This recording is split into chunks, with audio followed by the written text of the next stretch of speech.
دن پہلے ایک فلسطینی بھائی کی طرف سے مسلمانوں سے اپیل کی گئی تھی، وہ جو میں نے دیکھا تو مجھے بہت زیادہ افسوس آیا، رونا آیا۔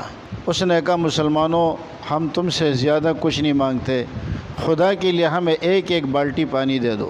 اگر تم ایک ایک بالٹی پانی دے دو اور ہم اسے اسرائیل پر بہا دیں تو یہ اتنا بڑا سمندر ہو جائے گا کہ اگلے جمعہ پھر ہمارے ساتھ بیت المقدس میں پڑھنا۔ آپ اپنی تاریخ کو دیکھیں، ہم مسلمان دہشت گرد کے نام سے مشہور ہے۔ ہم نے کیا دہشت گردی کی ہے؟